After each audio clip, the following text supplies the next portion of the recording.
can you help me understand if Aaron's rod and the jar of manna were in the Ark of the Covenant? All right.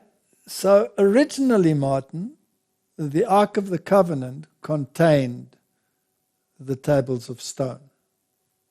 That's what they contained, the law of God. The condemnation of the law was shielded by the mercy seat. Mm-hmm. Why was the pot of manna placed in the ark, and why was Aaron's rod placed in the ark? Now, both of them are symbols of the priestly ministry. The manna is a symbol of the word that came down and became flesh. That's why Jesus said, you must eat and drink the body and the blood of Christ. So basically, the manna is a symbol of Jesus Christ, the living word.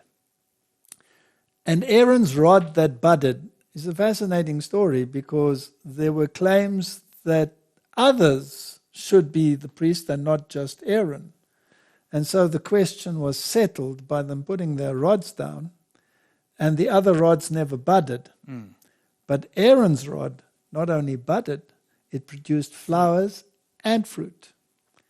That's very interesting. And it was placed inside the Ark of the Covenant as a reminder of an eternal priesthood pointing to Christ. So the Ark of the Covenant essentially was to contain the law, but these two other symbols were added. The pot of manna, and this pot of manna never went rotten. Yeah. Manna only lasted for one day, except on the Sabbath day. It was collected on the Friday. It lasted throughout the Sabbath. If any other day that was attempted, worms would come into it. But not there. So this was a symbol of the eternal word that would always be there to feed humanity in a spiritual sense. So it's fitting that they were in the Ark of the Covenant, but they were not always retained there, as far as my understanding goes. All right, so let's read 1 Kings 8 verse 9. There was nothing in the ark save the 2 tables of stone, which Moses put there at Horeb when the Lord made a covenant with the children of Israel when they came out of the land of Egypt. So that was the original position. The Ark of the Covenant contained the law of God, which is a transcript of the character of God. It was holy. It had to be treated in a very specific way. Anybody just opened that lid, they would be dead instantly, as in the case of Uzzah. Even if they just touched it, like straightening it out when the oxen stumbled. They had no right to put it on a cart, because that was not according to the instruction of God.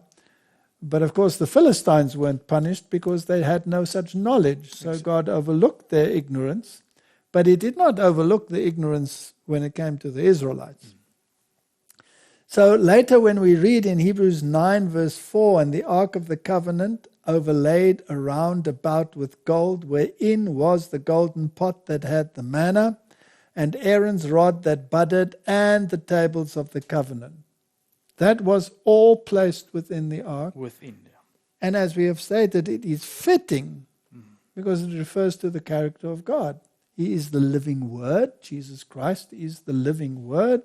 And he is the eternal high priest. That's it. That brings forth the fruits of righteousness. So where is the ark? We don't know where it is. It is secluded. It was hidden before Nebuchadnezzar destroyed the temple. So the temple after that was devoid of this piece of furniture. But it doesn't get rid of the symbolism. No. So some people, and this person also mentions it here, might have thought by the statement in Hebrews that it was meant that these items were in the most holy place and not within the ark. But I'm sure out of this reading that we've just done, we're in the golden pot and of they manna. They were within the ark, yes. Now the earthly, of course, was a copy of the heavenly. So here's a statement in early writings which might clarify the issue. Jesus stood by the ark, and as the saints' prayers came up to him, the incense in the censer would smoke. And he would offer up their prayers with the smoke of the incense to his Father. This is now at the golden altar of incense. Yes, and this is now happening in heaven. Yes. And the golden altar was in the holy. But the smoke ascended over the curtain onto the Ark of the Covenant.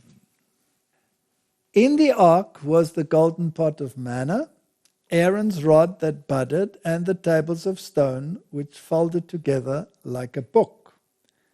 Jesus opened them and saw the 10 Commandments written on them with the finger of God. On one table were 4, and on the other 6. The 4 on the first table shone brighter than the other 6. Now, there's been a lot of criticism over this statement. But obviously, it must be so because the first 4 refer to God. And that must be brighter than the ones that refer to humanity, right? The 4 on the first table shone brighter than the other 6, but the 4th, the Sabbath commandment, shone above them all. Now that one again is criticized like crazy, that statement, but let's just look at the logic. The first commandment is a statement of fact. Yeah. I am the Lord your God. I'm the one who took you out of Egypt. You shall have no other gods besides me. It's a statement of fact. It's also a very specific deity that is identified, the one that took the Israelites out of Egypt. It leaves no room for other deities. Therefore, ecumenism cannot work because you are not dealing with this particular deity in many other cases, right? The second commandment has to do with how you worship him, not through idolatry, because you cannot represent him by things made of wood and stone. You can only see his character by your association with him. So it is a command determining your mode of worship, right? Yes. The third one has to do with reverence. How do you approach this deity? Not blaspheming his name. Not using his name in vain, not misrepresenting him, not misrepresenting his character. You can't call yourself a Christian and then misrepresent his character in that form. The fourth commandment deals with the acknowledgement of his absolute authority. So the fourth one is the one that gives validity to the entire law because he commands it, because he is the creator, he's the king of the universe, and he calls it his sign, his symbol of authority. Now obviously, a law can only be validated if it has authority behind it. That's a good point, because if you've got me writing a law for the country, will anybody listen to me? I don't think so. But if the president of the country does it, he has authority behind him. He can actually enforce it, right? Same with God. He will enforce it.